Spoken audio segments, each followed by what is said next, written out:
Hey guys, this is Matt Brunet, and welcome to Movie News Weekly, hosted by FilmBook. Now, before we begin, let's take a look at what we got in this week's news, which includes The Last Jedi in first place, The Shape of the Golden Globes, Seth in the news, directing The Bumps, Netflix's new DreamWorks shows, Nutcracker Take 2, the new Immortal films, The Ghosts Won in Court, Supersize Step Down, and one of the biggest entertainment news of the year. So with that said, let's get things started. You better believe that the hype is stronger than the Force on this one. Star Wars: The Last Jedi came in as a giant powerhouse this weekend as it opened with a total of $220 million at the box office. Not only does it make it the biggest opening of the year, but it also makes it the second largest opening ever behind its predecessor, The Force Awakens, which opened with $248 million. With an additional $230 million from overseas, The Last Jedi opened very strong with a worldwide total of $450 million, which is the fifth largest global debut ever. Meanwhile, the only other new movie released this week, the animated feature Ferdinand, did not even leave a scratch on Star Wars, as it hides behind it in second place with more than a $13 million opening. Meanwhile, the older movies stayed behind to make room for the new ones, with Coco in third with $10 million, Wonder with more than $5 million, and Justice League with more than $4 million. Following from behind includes Daddy's Home 2 with less than $4 million, Thor Ragnarok with about $3 million, and The Disaster Artist with more than $2.5 million. And we got the first of the big award shows. The Golden Globe Awards officially announced its list of nominations for the 75th ceremony.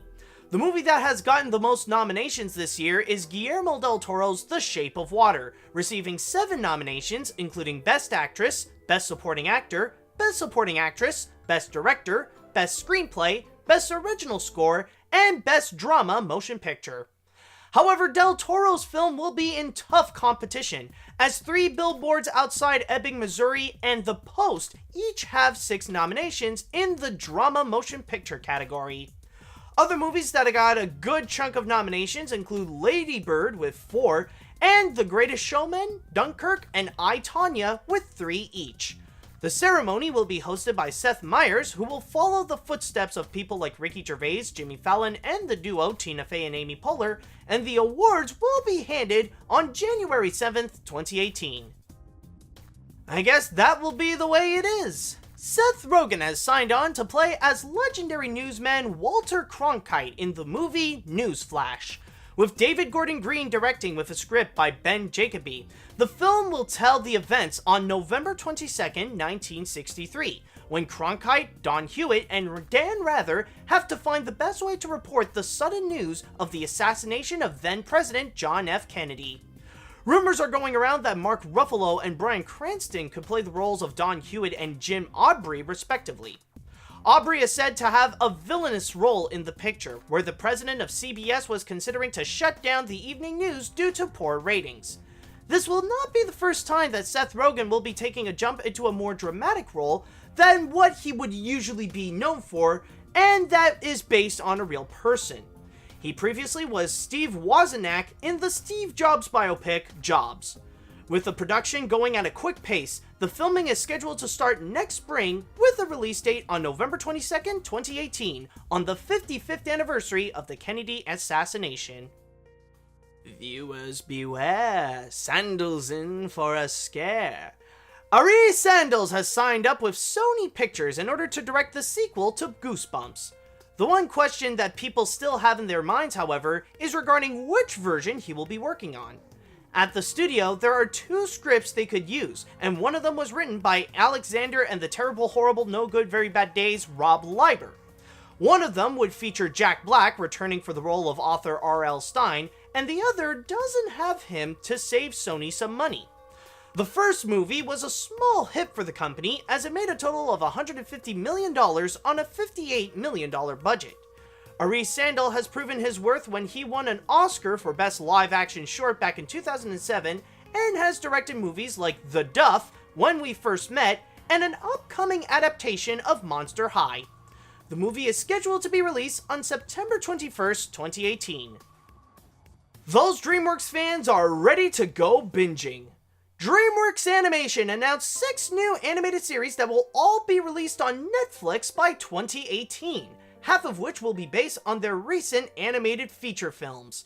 These include Trolls: The Beat Goes On, which will highlight the new adventures of Branch and Poppy in the Troll Village, The Boss Baby: Back in Business, which highlights the events of Tim and his business-minded baby brother after the first film, and The Epic Tales of Captain Underpants, which will present more adventures that are based on the famous book series by Dave Pilkey. Other shows that have been announced includes a reboot of She-Ra, the female equivalent of He-Man, a new original show called Harvey Street Kids, and Three Below, the second installment of Guillermo del Toro's Tales of Arcadia trilogy, along with a third and final season of Troll Hunters. There is no detailed release on these Netflix shows, except for Trolls: The Beat Goes On, which will be out on January 19th. Don't worry, they're not replacing anyone, it's just to fix up some scenes. Joe Johnston has signed on with Disney in order to direct some reshoots of Nutcracker and the Four Realms. It is unknown which scenes are in need of fixing up, but the reason why someone else is doing them is because the original director, Lasse Hallström, is not available due to scheduling.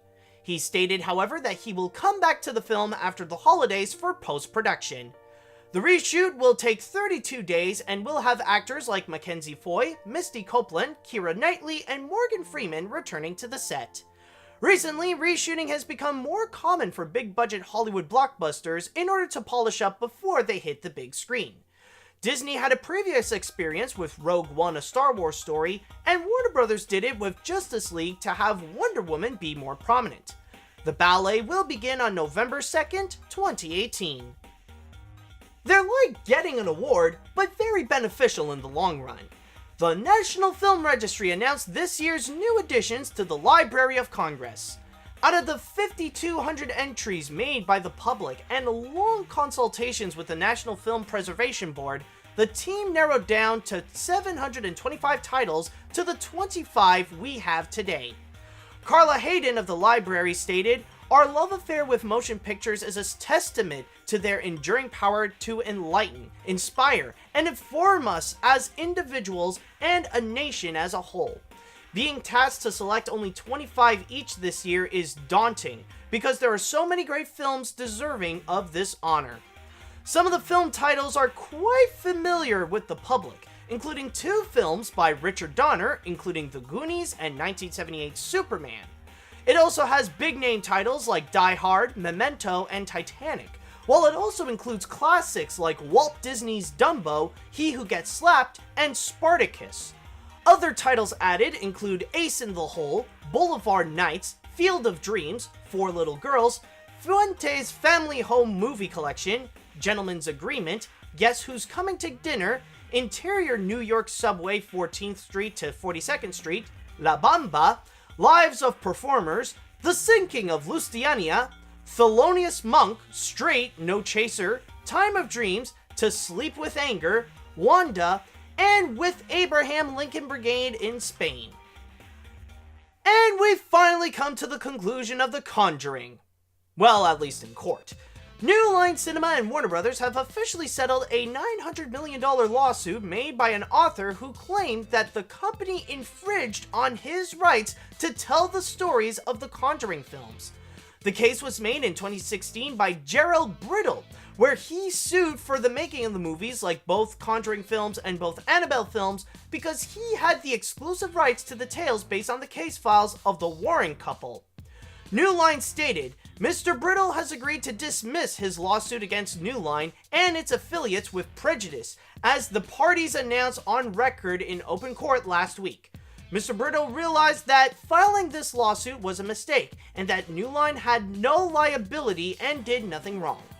New Line has remaining counterclaims against Mr. Brittle, and the parties are working to resolve those claims as well. This year, the Conjuring franchise officially became a billion-dollar franchise thanks to the help of Annabelle Creation, and will have a new spin-off film called The Nun, which will be released next year. And our next contestant in the sexual harassment controversy is the Super Size Me guy.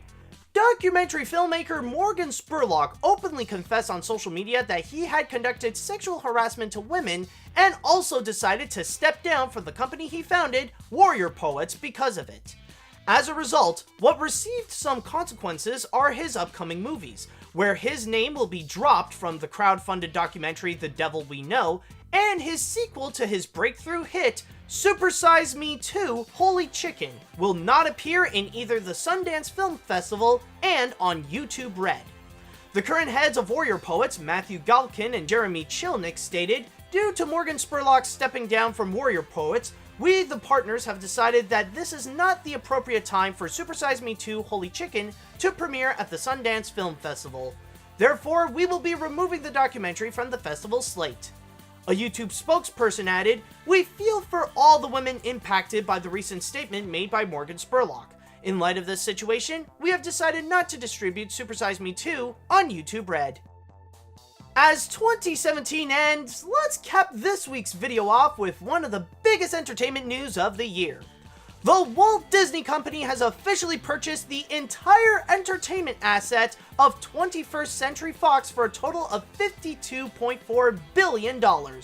This would now mean that not only does Disney have the rights to the entire movie collection, including Avatar and now the entirety of Star Wars, but now they also own many of their television lineups, as well as their broadcasting stations, television shows like The Simpsons, and now owning the majority of Hulu. The only thing that they do not own is the news asset of the company, including Fox Business Network, Fox Sports, and Fox News, which Fox owner Rupert Murdoch still owns and will form a new company with them. The deal also extended CEO Bob Iger's contract to stay as the head of Disney until 2021 so that he'll make sure that the integration will go smoothly in the company.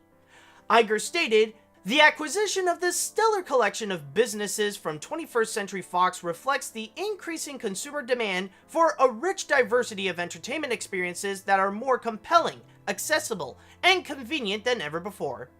The transaction will be fully complete in around a year to 18 months. And that's all I've got for this week. Thank you guys so much for watching, and don't forget to head on down to film-book.com for all the latest movie and TV news, along with their columns on the box office and their theatrical release schedule. Also, you can follow them on whatever social media you'd like. And while you're at it, you can follow me on my YouTube, Facebook, and Twitter if you're more into stuff like animation, Disney, and my weird sense of humor. If you are watching this on YouTube, then hit that like button and come subscribe to us, and also leave a little comment on what you think on the news this week.